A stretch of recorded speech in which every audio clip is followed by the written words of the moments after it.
Yeah, everyone, I'm still a big sweaty mess. It's about 6 o'clock here now, but still 32 degrees C. I'm not sure what that is in Fahrenheit, but who cares? It's bloody hot. Anyway, I just wanted a quick video talking about how and why I stopped smoking. People obviously asking, or maybe not obviously, but probably asking, why would you stop smoking? Isn't that obvious?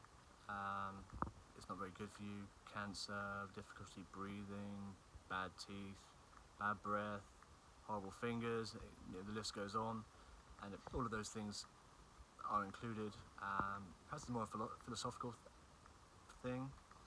I mentioned in my NHS video the other day about that accountability, and if you are a smoker and you suffer from various illnesses related to smoking, that you should be paying for your treatment after a while. After the first, second treatment, you should be paying for it because it's down to you. It shouldn't be a burden on the NHS, and that's what I believe. And that fact, I factored that in to stopping smoking. Now, I stopped about 5 weeks ago. I think it'll be 5 weeks this coming Saturday, so yeah, about 5 weeks. No plan to go back to it at all. I feel like I kind of cheated the system a bit. I always heard about how difficult it was to stop smoking. And if you sort of think of the whole smoking thing as like a prison, if you can visualize that, I feel like I almost slipped out the back door really. Didn't have really too much trouble. And I'll sort of get into how and why. A little bit of background. I started smoking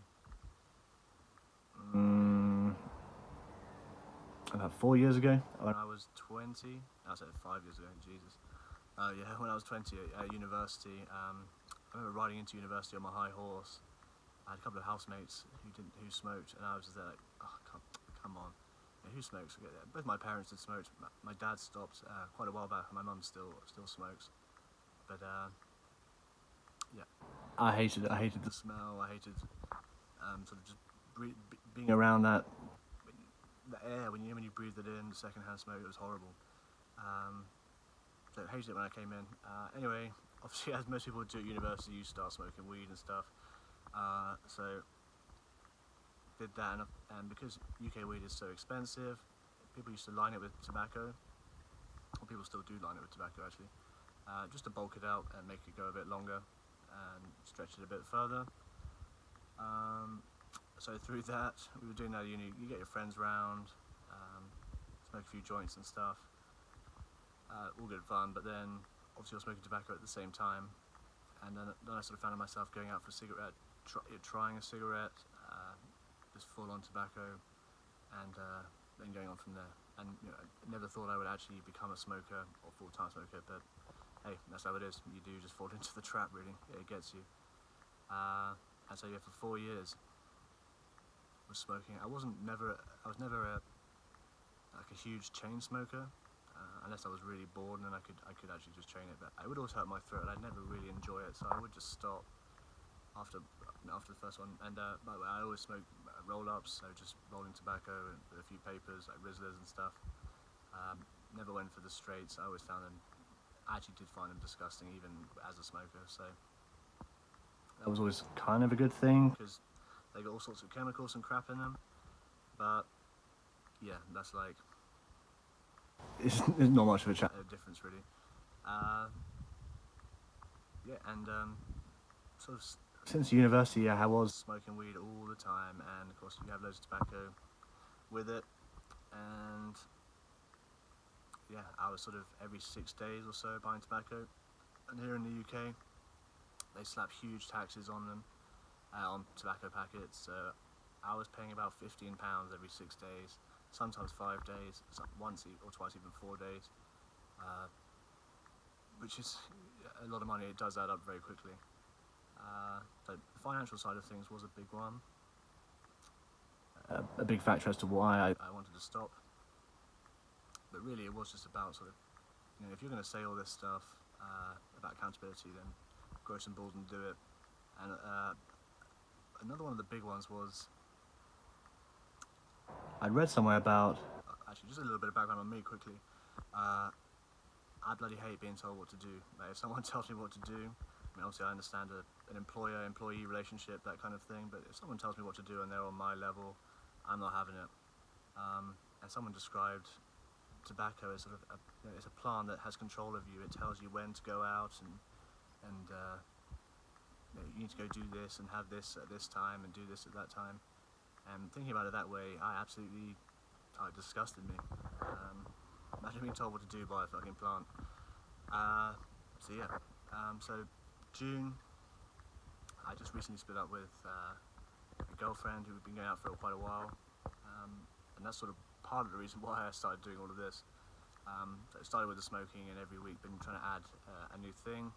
So I've been hitting the gym, so hopefully around Christmas time you'll see these chubby cheeks all gone, and this is all gone, but we'll see anyway. Dropped 4 kilos in the last week, so pretty happy with that, and trying to compensate for the weight gain with stopping smoking. Anyway, how did I do it? How did I stop smoking? So, like I said, it really is all about mindset, I believe. You have to think about it. So, those symptoms that you get, the withdrawal pangs, that craving for a cigarette, all that is actually, I'll go again. Those cravings for cigarettes, all they are withdrawal symptoms from your previous cigarette. Now, the withdrawal symptoms from tobacco, from nicotine, aren't really too bad. I mean, you don't wake up in the middle of the night if you're a smoker needing a cigarette or anything like that. You sleep pretty happily. You can get through a plane journey without a cigarette. You might be thinking, oh god, like, I need a bloody cigarette. But you don't really need one. Like, if you're distracted, you're pretty good. You're pretty happy. And yeah, withdrawal from nicotine isn't really too bad. In fact, I would say it's quite easy. And the way I sort of dealt with it, any of the withdrawal pangs, is all that is withdrawal from the previous cigarette.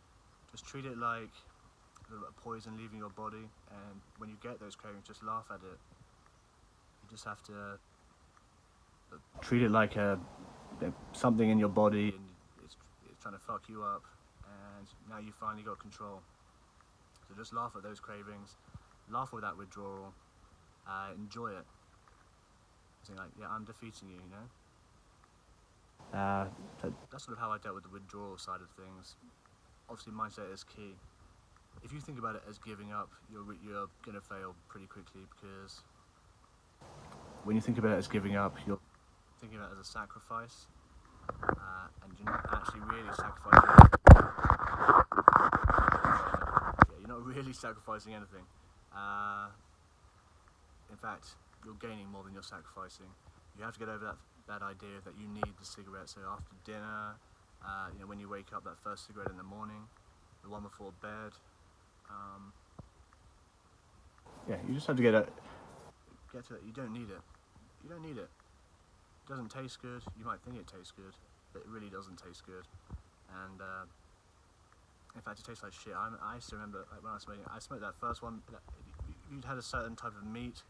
I can't remember what it was, like chicken, and it had to be cooked in a certain way, and then you had a cigarette afterwards. It tasted all right. But apart from that, it never really tasted that good.